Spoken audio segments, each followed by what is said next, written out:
గురుగారు, ధనుసు రాశి వారికి ఈ వారం ఏ విధంగా ఉండబోతోంది? ధనుస్సు రాశి వారికి 3 గ్రహాలు యోగిస్తున్నాయి. ప్రధానంగా 6లో కుజుడు, 9లో శుక్రుడు, 3లో రాహువు. మనోబలంతో కార్యాలను మొదలుపెట్టండి. సరైన ప్రణాళికల ద్వారా పనిచేస్తే తగిన ప్రతిఫలం వెంటనే లభిస్తుంది. స్థిరచిత్తం అవసరం. ఏది లోతుగా ఆలోచించవద్దు.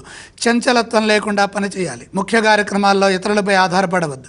పరిస్థితులకు తగ్గట్టుగా వ్యవహరించాలి. గతానుభవంతో ముందుకు సాగండి. ఉద్యోగంలో కలిసి వస్తుంది. ఉద్యోగంలో బాధ్యతాయుతంగా పనిచేయండి. అధిక శాతం మౌనంగా ఉండటం మంచిది.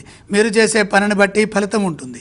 కాబట్టి నిరంతర సాధనతో, అనుభవంతో, నైపుణ్యంతో ముందుకు సాగండి. విశ్వాసం సడలకుండా సకాలంలో బాధ్యతలని పూర్తి చేయాలి. అదేవిధంగా వ్యాపారంలో కూడా జాగ్రత్తలు తీసుకుంటూ ముందుకు సాగితే మంచి జరుగుతుంది. కొత్త ప్రయోగాలు ఏవి చేయొద్దు. ఉన్నదాన్ని జాగ్రత్తగా కాపాడుకుంటే అదే మహాభాగ్యం. భాగ్య శుక్రబలం మేలు చేస్తుంది. అవసరాలకు తగిన ధనాన్ని సమకూరుస్తుంది.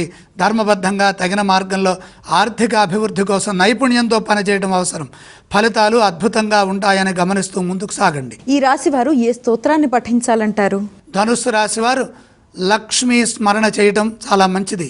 అలాగే శ్రీరామనామాన్ని కూడా స్మరించండి. ఈ రాశి వారు ఏ ఆలయాలను సందర్శించాలి? ప్రధానంగా లక్ష్మీ దర్శనం మేలు చేస్తుంది. ధనుస్సు రాశి వారు ఏవేవి దానం చేస్తే మంచిదంటారు? దానాలు అవసరం లేదు.